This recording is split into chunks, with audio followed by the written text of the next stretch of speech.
Summary of the 4 Pillars of High Performance. How robust organizations achieve extraordinary results, lessons from the RAND Corporation. By Paul C. Light. RAND provides more than 50 years of research. Hundreds of organizational studies conducted by the independent RAND Corporation during the last 50 years provide significant insight into how to develop a robust organization. For years, RAND has studied the possible futures of organizations or situations. Its researchers think about the unexpected, and then figure out how to turn it into sustainable reality. RAND questions the questions and then questions its own answers. By virtue of the institution's independence, RAND participants have no stake in any particular scenario's outcome. Therefore, they consider every possibility equally and offer objective findings. RAND lets the evidence speak for itself without regard to political or social ramifications. It is what it is. Many RAND Corporation studies focus on U.S. military readiness and performance. However, their lessons also pertain to companies that need to develop business plans and internal structures that can withstand time, and the element of surprise.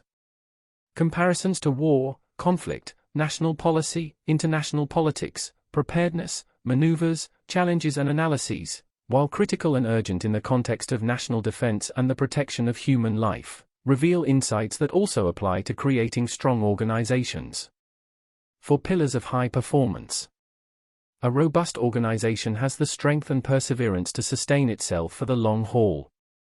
Robust organizations are built on 4 pillars: alertness, agility, adaptability, and alignment. These pillars help leaders create and develop high-performing organizations, and prepare them for the unexpected. Change is always on the horizon, but people cannot forecast the future with any certainty. It will always be a surprise. Organizations need to be ready to deal with surprises as they come, capitalizing on opportunities, mitigating or minimizing damages, and pushing forward to excel and achieve sustaining results. How can you plan for the unknown? RAND research suggests that organizations must brainstorm many possible futures, including those most likely to occur, least likely to occur, and truly far-fetched. Then, organizations should develop multiple plans in response to each scenario. You can never plan or consider too many different scenarios, because surprise can come flying out of nowhere. The one thing that probably will happen is the event you didn't expect or dismissed as impossible. Rapidly advancing technology, threats of terrorism, an uncertain economy, increased globalization, organizational restructuring, a changing workforce, and other continually shifting factors characterize today's turbulent world.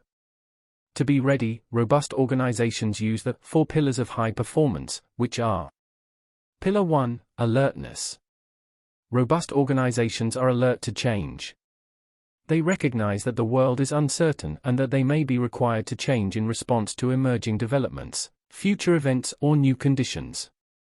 They prepare for uncertainty by continually monitoring their organization's condition, the potential risk associated with expected and unexpected changes, and the assumptions upon which they've built their organization, realizing that they will need to realign if any of these assumptions change. They imagine all kinds of possible and even seemingly impossible or improbable futures and create contingency plans.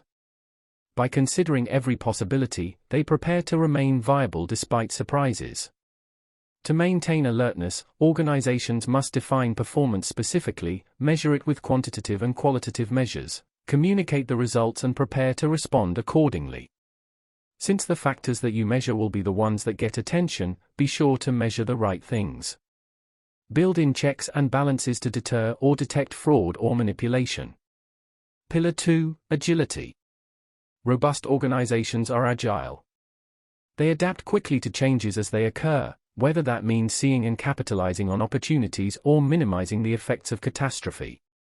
To facilitate agility, delegate authority to those who must respond quickly to changing conditions, invite input from every level, foster open communication, build a sense of teamwork, and cultivate a shared focus around a common mission or vision. Pillar 3, adaptability. Robust organizations are adaptable. They are prepared to change when it becomes advantageous. They are not so committed to their original plan that they fail to recognize the need for a fresh approach, So they quickly commit to a new plan when it is in their best interest. To maintain adaptability, stay attuned to your customers. Know what they want, their levels of satisfaction or dissatisfaction, needs they have that may not be getting met, and new opportunities they offer. Explore innovative ideas, products and services. Develop new methods. Improve continually. Recognize and reward strong performers. Watch for breakthroughs, internally or externally developed, and capitalize on them. Allocate resources to developing responses to possible futures, a fundamental part of doing business today. Pillar 4, Alignment. Robust organizations are aligned with their missions. Every organization exists for a purpose, commonly expressed in a mission or vision statement. Everyone in your organization should know its purpose and commit to realizing it. Organizational alignment requires communication. Upper management must habitually communicate goals, market conditions and changes, current performance measures, budget concerns, challenges, problems and other pertinent information. Alignment includes a commitment to train people properly, to give them the ability to do their jobs without undue restraint, to delegate the authority to solve problems and to get input from the front line to improve processes. High performance is contingent on having an achievable mission. If people are expected to deliver miracles or to work toward absolutely unachievable goals, they will not try as hard as they will if they are given a workable goal that requires a stretch, but is actually achievable. Focus on the reality. Organizations and their leaders often see what they want to see. They start with a mission and work to achieve it. Yet circumstances shift and missions can become obsolete, impractical or undesirable. Focus on the current reality as it is, whether you like it or not. This means looking at future possibilities and capitalizing on opportunities. Minimize your vulnerability to surprises. Examine and confront your assumptions about the present and the future. To respond, adjust your assumptions as necessary.